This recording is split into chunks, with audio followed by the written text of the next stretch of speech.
আসসালামু আলাইকুম। একটা বাস্তব সত্যি কথা কি জানেন, আমরা প্রচলিত অর্থে যাদেরকে খারাপ বলি তারাই কেন জানি না ঘুরে ফিরে ভালো জীবনসঙ্গী পায়।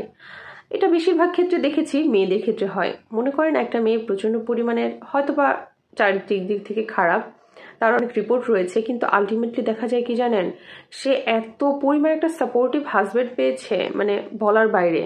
17 ঘাটের পানি খেয়ে কথায় কথায় প্যাচ লাগিয়ে অসভ্যতার চূড়ান্ত পর্যায়ে গিয়েও এরা কেন জানি না এত ভালো সাপোর্টিভ জামাই পেয়ে যায়, মানে বলার বাইরে। একজন পরিচিত মানুষের কথা বলি, যে মানুষটাকে দেখেছি একটা ছাড়ে একটা ধরে, মানে হুটহাট করে তার ডিসিশন লাইফে কত কিছু সে করে ফেললো, কিন্তু আলটিমেটলি হঠাৎ করে তার ইন্টার পাশে পড়ে বিয়ে হয়ে গেল এবং জামাইটা এত ভালো, সে পড়াশোনা করবে না জন্য তাকে জোর করে পড়ানো হলো। ইনফ্যাক্ট তার শ্বশুর বাড়িতে তার জায়ের সাথে তার বনিবনা হয় না বিধায় মেয়েটাকে সঙ্গে নিয়ে সে আলাদা থাকা শুরু করলো, মানে এত পরিমাণ তাকে সাপোর্ট করে। মূল কথায় এই মেয়েটার জন্য তার জামাই পুরো পৃথিবীকে একদিকে করে ফেলতেছে, কিন্তু তার হিস্টোরি যদি কেউ ঘাটাঘাটি করতে যায় তাহলে কিন্তু দেখবে মেয়েটা চরম পরিমাণের অসভ্য এবং 10টা বয়ফ্রেন্ড চালানো মানুষ আর কি। হ্যাঁ, কিন্তু আরেক দিকে আমার আরেকটা ফ্রেন্ডকে দেখেছি যে এত সুশ্রী, এত ভদ্র, এত অমায়িক, মানে সে কখনো প্রেম তো দূরের কথা, কোনো ছেলেদের আশেপাশেও ঘেঁষে নাই।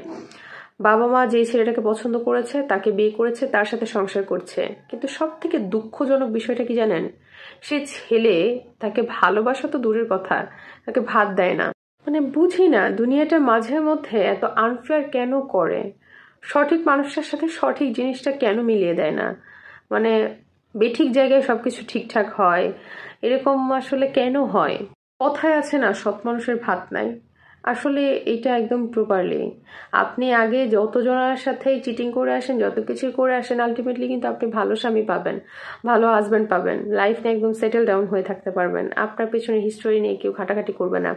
কিন্তু ভাই, আপনি যত ভালো থাকবেন, যত ভদ্র থাকবেন, যত সুশ্রী থাকবেন, ওমা, দেখবেন লাস্টে গিয়ে আপনার জামাই মানে আপনার পিছনে লাগতেছে, আপনাকে খোঁচাইতেছে, আপনি খারাপ এটা বলতেছে, যেটা মেনে নেওয়া একদমই কঠিন একটা ভালো মেয়ের জন্য।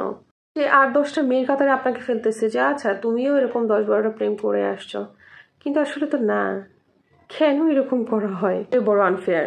যারা ভালো মানুষ, জেনুইনলি ভালো, তাদেরকে কেউ চিনতে পারে না, আর যারা ভালো মানুষের মুখোশ পরে থাকে তাদেরকে সবাই ভালো মনে করে। সব থেকে দুঃখজনক কথা কি জানেন, আপনি যে এত ভালো থাকলেন, এত ভদ্রভাবে চলাফেরা করলেন, আপনাকে বিয়ের পরে যখন আপনার হাজবেন্ডের সাথে এরকম কাহিনীগুলো ঘটে বা আপনাকে নিয়ে যখন ঝামেলা হয়, তখন প্রত্যেকটা মানুষ আপনাকে আঙুল দিয়ে দেখিয়ে দিবে ওই মেয়েটাকে, যে দেখতো ও এর আগে কত কিছু ঘটছে, ওর নামে কত বদনাম রটছে, তারপরেও ওর জামাই ওর জন্য পাগল, ওর জন্য পুরো পৃথিবী একদিকে আর ওকে একদিকে।